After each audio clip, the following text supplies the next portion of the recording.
Well, we are continuing our Lent journey through our series that we're calling The Third Way, and we have been exploring this question of what it looks like to follow Jesus, and not just follow him in any old way, but to follow him in a way that honors him, that honors his kingdom, and we've been discovering that it is a way that is very different than what the world tends to offer us and what the world tends to look like. And today we're going to tackle a question that might be, at least for us personally, might be one of the most difficult questions of the series. What do you do when you face personal injustice or when you're wrong? Say somebody mistreats you, somebody lies about you, somebody takes advantage of you. Maybe it's a system that has treated you unfairly. How do you respond? And we all have natural reactions. We all have gut instincts that come up when we face these things. And they are instincts that we typically learned very early on. They're things that we see play out every day in our world. And they look an awful lot like the two options that we've been talking about that the world offers us. The first one is we fight back. We go on the attack. We return insult for insult. It's eye for an eye, right? We escalate either until we win, or we want to make sure that the person who has wronged us hurts just as much as we're hurting. And it's the way of retaliation. And it feels righteous because it feels like there's justice being served there. Move number two is that we withdraw. We shut down, we take the hit, and we don't respond at all, we don't react, we say nothing. And most of the time when we do that, we convince ourselves that we're being the bigger person in the situation. That's the way of passivity, and it feels safer because at least if we do that, we're probably not going to get hurt again. So there's two options. There's fight or flight, there's attack or retreat, retaliate or withdraw. But here's the problem with both of those. Both of those options are shaped by the very thing that harmed us in the first place. The retaliation is shaped by violence. When we respond that way, we're returning evil for evil. Withdrawal is shaped by fear. We're letting evil win by just giving up on justice altogether. And the problem with that is that neither one of those responses really are shaped by the kingdom of Jesus. And it's interesting to me, if you've noticed, how the lack of creativity and imagination that the world has when they offer us ways to respond, because it's been the exact same two options every week. The way of Jesus is much more creative, as we're going to see, and at times we'll just say risky. And as we've been talking about in this series, if you haven't guessed already, Jesus offers us a different way. He offers us a third way. It's a way that's not retaliation or retreat. It's not shaped by violence or fear. It's shaped by the cross. And so we're going to look at some of the most challenging words, I think, that Jesus spoke in the Gospels. Words that are very familiar, words that are often quoted, words that have been misused many times, but words, I think, whose meaning, for as long as they've been debated, if we really understand what Jesus is saying here, I think it could change everything about how we respond and how we reflect Jesus in the way that we respond to those moments where we suffer personal injustices or personal insults. So Jesus says this in Matthew chapter 5. He says, "You have heard the law that says the punishment must match the injury, an eye for an eye and a tooth for a tooth. But I say, do not resist an evil person. If someone slaps you on the right cheek, offer the other cheek also. If you're sued in court and your shirt is taken from you, give your coat too. If a soldier demands that you carry his gear for a mile, carry it 2 miles." This is the word of God for the people of God. Thanks be to God. They're just getting easier, aren't they? We usually all have about the same reaction when we read these words. I could not have heard that right? And there has been more ink spilled on explaining what Jesus did not mean by these words, or telling us that, well, these words may have worked back in Jesus' day, but they don't work now. I think part of the point of it is that they didn't really work in Jesus' day either. But they are words that call us to a response that reflects the kingdom. But we tend to think, it sounds like this is weakness. It sounds like Jesus is just asking us to lay down and let people walk all over us. It sounds like we're giving up on justice altogether. But what if Jesus isn't teaching weakness here? What if he's actually teaching us something that is far more subversive, far more powerful, and far more strategic than either fighting back or giving up? When Jesus says, offer the other cheek and give your coat and go the second mile, what he's doing is he is introducing a posture and a way of walking and responding that is radically different than retaliation or withdrawal. And what he's giving in those examples are actual concrete examples that his first century audience would have probably either experienced or would at least be able to, they have witnessed happen. It's a way of confronting evil without becoming evil. It's a way to oppose injustice without perpetuating that injustice. It's a way of dealing with corrupt power or speaking the truth to power while refusing to use power's weapons. In short, Jesus is showing us a way of justice that is shaped like the cross. And if you see that word in the title of the sermon, cruciform justice, cruciform just means in the form of the cross, in the shape of the cross. But to really understand what Jesus is trying to say here, we really have to look at all three of these examples in their cultural context. These are not abstract principles. These speak to very specific situations with very specific responses. So I want to walk through these and kind of unpack all three of these examples that Jesus uses. So the first one he uses there is the most famous. It's the one that's probably the most quoted of all of these. If someone slaps you on the right cheek, offer the other cheek also. Or you'll hear it say, turn the other cheek. Now, Jesus is very, I think, intentional in the language that he uses in this example. So there's something that he's specifically trying to communicate. This isn't just about getting hit. It is a specific way in which you're being hit or the purpose behind it. A slap on the right cheek in that day had a very specific social meaning. Now, so let's just think about this physically first. Most people in the first century were right-handed. And there were all sorts of reasons for that. Being left-handed had a lot of social and religious stigma. You didn't use your left hand for certain things because it was considered unclean for reasons we are not even going to get into in this sermon. You can read the history on that. But most people were right-handed. If you picture this, if I was going to slap you on the right cheek with my right hand, I have a couple of options. I could do this.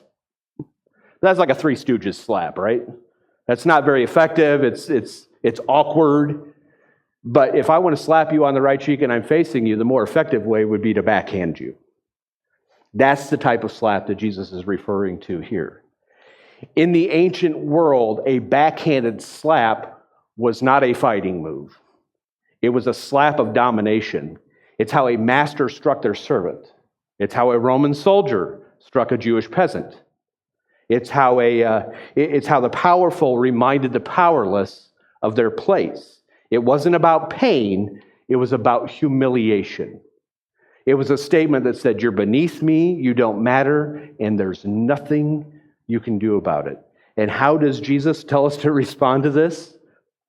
Offer the other cheek. Now that sounds, again, like weakness, but it's brilliant. And here's who would have known that Jesus would be brilliant, right? He's like the Son of God. And here's why it's brilliant. If you offer your left cheek, you make it almost physically impossible, or at the very least awkward, for them to do the exact same thing to you again. They can't backhand you. If they're going to strike you again, they're going to have to hit you with an open palm, which is how you would strike an equal. So you see where this is going. That's how you would fight an equal. They would have to look you in the eye and acknowledge that you are a person worthy of being treated as their match, as their equal. So by offering the other cheek, you're not necessarily saying, go ahead and hit me again, although that might happen. You're saying something far more powerful. You are taking out of their hands the right and the ability to define your worth and who you are. You're saying, I'm not going to be humiliated by you. I refuse to accept your definition of me as less than human. You can strike me, but you cannot strip me of my God-given identity and dignity. And in doing that, you have taken the power out of the oppressor's hand without throwing a single punch or slapping in response. You've exposed the violence for what it is. And you've done it without becoming violent yourself. And you've also done it in a way that doesn't respond in kind and say, oh yeah, you think I'm less than human? Well, I feel the same way about you. It's a response that reclaims dignity without retaliation. It refuses to let someone else's cruelty define who you are. So the third way response to this slap, which again is not a slap that's intended to injure or harm physically, it's a slap that's intended to keep you in your place. And the response to that is not to retaliate, it's to stand in it unbowed, to not let it affect you at all. So Jesus continues. He uses a second example. If you are sued in court and your shirt is taken from you, give your coat too. Again, context is important. In first century Palestine, most people were poor, including the majority of the people that Jesus was addressing in the Sermon on the Mount. And so most of those poor people owned exactly two pieces of clothing. There was the inner tunic or cloak or shirt that Jesus refers to, and then there was the coat or the outer cloak. The outer cloak was the one piece of clothing that was essential. It was not a fashion statement or anything like that. It was a matter of life and death in many cases because it was the thing that kept you warm at night. If you were exposed to the elements and you didn't have your coat, good luck. In fact, it was so serious, if there was a Jewish law stipulated that if somebody owed a debt and the creditor was holding their coat as collateral, they would have to give it back to them at night because they couldn't leave them exposed to the elements. And so it's an essential piece of clothing. You could hold it during the day, but you had to return it at night so the person didn't freeze to death. Now imagine someone who is so desperate to squeeze money out of you that they drag you to court and sue you for your shirt. The only thing that you have left is that outer coat. It's off limits. And probably the reason they're not suing you for that is because they legally can't. That's not justice, that's exploitation. That is exploitation dressed up in legal clothing. And it's a system that is being used to crush people that it's supposed to protect. And Jesus says, if someone sues you for your shirt, give them your coat too. Which means he's telling you, you walk out of that courtroom with nothing on. Naked. Now, imagine the scene that would cause, not just today, but in that day, because public nakedness was shameful for everybody who experienced it. Not just the person who was naked. Everybody who would see it, the judge, the lawyers, whoever was involved in this. The whole system that allowed it to happen would be brought to shame. So by voluntarily taking your coat off and saying, you know what, take this too, what you're saying is you're forcing everyone in that room to kind of look in the mirror and say, look what you're doing to someone who is created in the image of God. You're not being generous. You're not just going along to get along. You are staging a non-violent act of exposure, literally. You're saying, look at this, look at what you're doing. I will not help you pretend that this is okay. It's a call to respond in a way that exposes systemic injustice with courageous, nonviolent truth-telling. When a system is crushing people, the third way response is not to fight the system with its own weapons or to just silently accept its verdict and accept the injustice. It's to make the injustice visible in a way that cannot be ignored. And then Jesus gives a third example, and this one is the most striking and probably the most dangerous. If a soldier demands that you carry his gear for a mile, carry it 2 miles. And if you want to see a wonderfully depicted example of this being acted out, I guess, there's a scene in The Chosen where they come along a group of Roman soldiers, and the soldiers make Jesus and his disciples carry their packs. And so it really just brilliantly depicts this setting. But to understand this, you need to know something about life under Roman occupation. Israel at this time, they were conquered territory. They had been for quite a few years. And one of the reasons that they remained to be under conquered territory was the Roman military.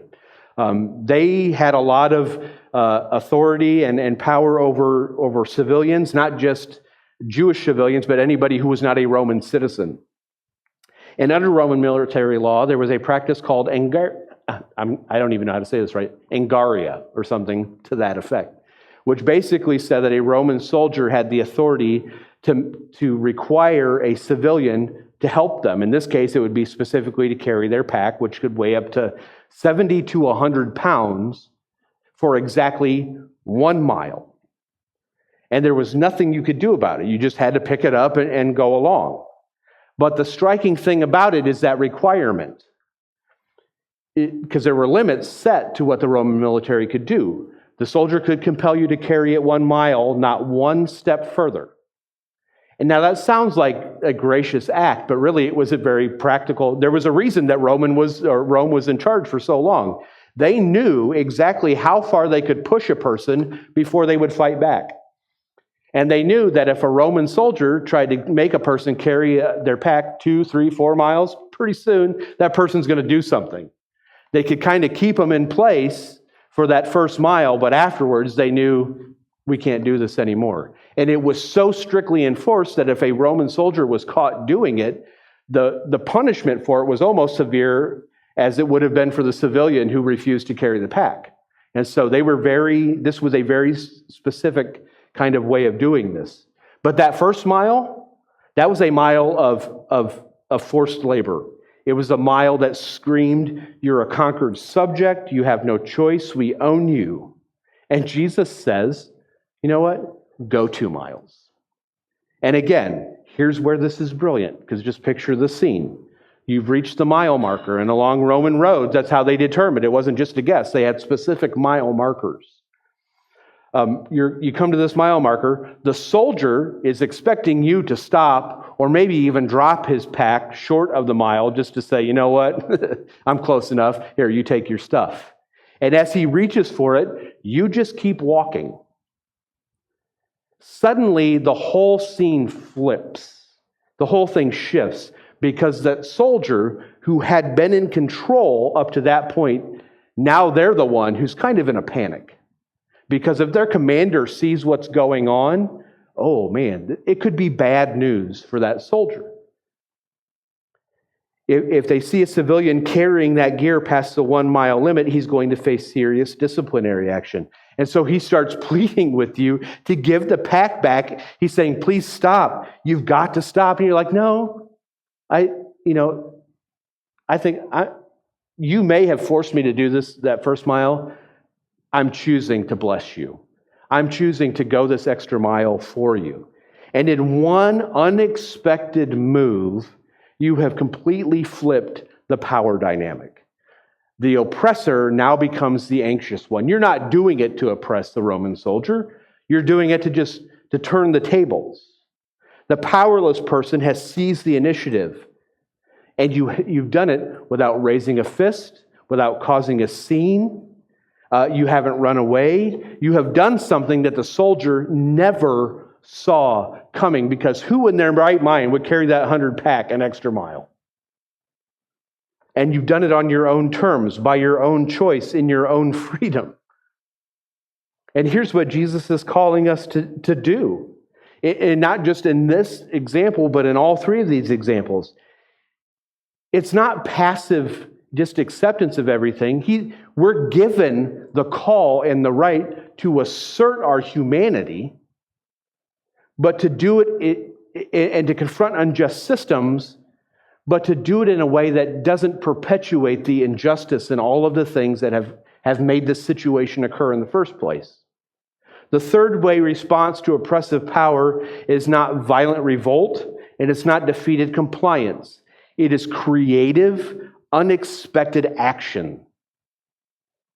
And it says that I am not defined by what you can force me to do. I am free to make this choice because of the King that I serve. That's cruciform justice. That is a response to injustice that is shaped like the cross. Now think about what happened at the cross. Jesus did not retaliate against his executioners. He didn't call down armies of angels. He didn't fight back with the same weapons that they used against him. But he also didn't just passively accept what was happening to him or accept their verdict as true. He didn't just silently get swallowed up in their narrative that he was a criminal, a blasphemer, and a threat to Rome. It looked like that from the outside.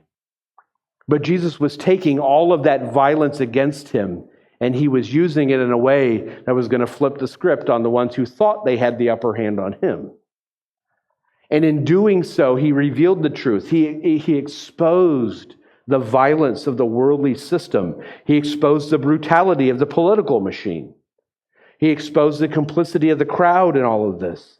And he showed the world what these systems were capable of when they were confronted with innocent love. And did it work? Well, what happened 3 days later? God said, yeah, it worked, because he vindicated him by raising him from the dead. And in that way, he says yes to Jesus' way and no to all of the other ways that the world was offering. And I need to say this because there's a couple of things that I want us to understand. First is, all of these responses that we have, these are personal calls to personal injustices that we face. Nowhere in this does Jesus say, offer the other cheek, and feel free to offer your brother's cheek as well. We're not given the right to expose other people to further harm. We're not given the right to require somebody else to go 2 miles with us with the pack. This is how God calls us in our own individual responses to something that has happened to us. And if you look at each of these responses, none of them are really life-threatening. I mean, the slap is not designed to hurt you. It's designed to humiliate you. The coat thing, well, that's not really life-threatening because they're not supposed to take that anyway, but you're offering it. These are personal insults that we're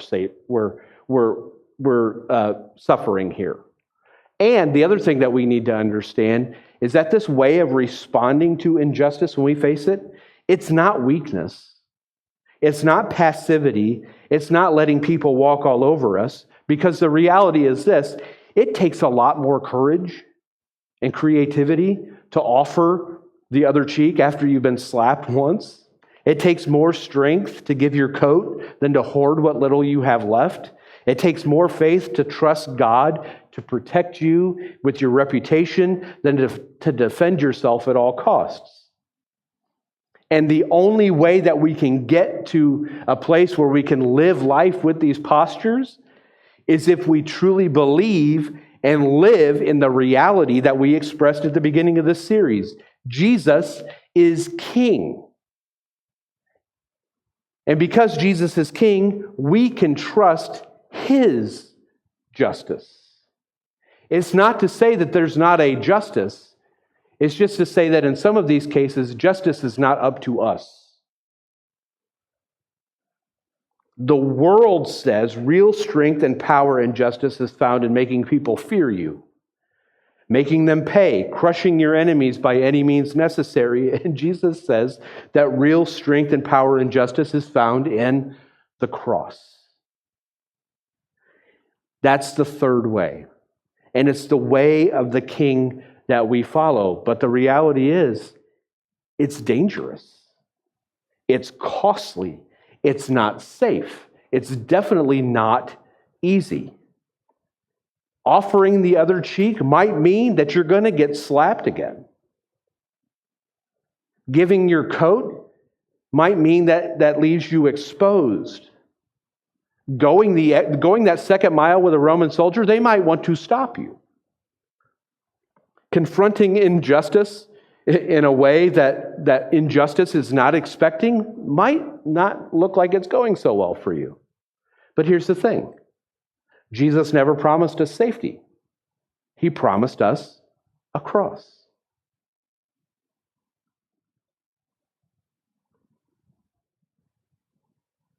But the good news, and if you haven't caught on to this yet, I'm going to say it again. The good news is that he also promised us that the cross was not the end of the story, that resurrection follows crucifixion. He, not your enemy, not the system, not the injustice, not the violence, has the final word. The way of Jesus always leads to the cross, yes, but it never stops there because it always leads to resurrection. So how do we live this? How do we practice cruciform justice in a world of injustice? Because this really does. I mean, I'll tell you, if somebody were to backhand me, my first instinct is not to offer them my other cheek. In fact, I would bet my hand's coming up about the time that their hand makes contact with my face. It's our natural response. So how do we live this out? Or at least how do we get our hearts in a posture where we can respond in this way? Well, the next time you experience a personal injustice or insult, I want you to pause before responding, which sounds ridiculous because in a lot of cases it doesn't feel like there's enough time. So if you don't feel like you have time to respond, work on this stuff now while you're not experiencing the injustice. So instead of immediately fighting back or withdrawing in silence, think about a few things. First, ask yourself, what is it that's really going on here? And not just on the surface, what's the deeper dynamic? What's the actual injustice? Because sometimes when we're treated that way, we're just the nearest target. If there was somebody else standing in front of that person, they would treat them the same way. So it's not about you, it has more to do with the person who's doing something to you. So what is it that's really going on here? Next, and here's where we have to do some work ahead of time, prayerfully consider how you might be able to respond in these situations without mirroring the evil that you're experiencing or escalating the injustice. What response would expose what's happening without continuing the cycle? What would strip the other person of their power to define the situation? And then last, consider what it would look like to trust God in this situation. What would it look like, and what would it mean to believe that God's justice is better than my vengeance? Because let's be honest, most of the time when we're responding to these things, we're not looking for justice, we just want revenge. That's a human response that we all have. Now, I am not telling you what exactly your response should ultimately be in each of these situations, because every situation is different. We're all different. Sometimes the proper response is to speak firmly. But whatever the response is, the key is this. Your response should always be shaped by the cross. It should always confront evil without becoming evil itself. It should always oppose injustice without perpetuating the injustice. Now, here's another thing I need to say that I want people to catch and understand before we close. And this kind of goes along with what I said before about these are personal injustices that we face. We don't have the right to expose other people to ongoing abuse, which is a way that these verses have been misused, particularly in situations where women find themselves in situations that there's no reason they should remain in. Abusive situations, well, you just got to turn the other cheek. That's not what these verses are about. So if you are in an abusive situation, or you know someone who is in an abusive situation, whether it's physical, spiritual, psychological, whatever it is, this passage is not telling you to stay in that situation and just suffer more abuse. And it's not telling those who are aware of it to tell that person, you just need to stick it out. Turning the other cheek is about exposing injustice, not enabling it. Over and over in the Gospels, and we're going to look at one of these stories next week, we see Jesus standing up for the vulnerable and confronting those who are using their power to abuse the vulnerable. So if you're in a situation like that, I think the most cruciform, cross-shaped thing that you can do is to remove yourself from the situation, seek help, and maybe even involve authorities who can help you and protect you. And if there's anybody online who's hearing this, we can help do that. Cruciform justice is not passive acceptance of evil. It is active, strategic confrontation that refuses to mirror evil while also refusing to let it go unchallenged. In each of these cases, there's a challenge to evil. It just doesn't look like the challenge that normally you would see. And here's the beautiful thing about following Jesus as King. His justice is perfect.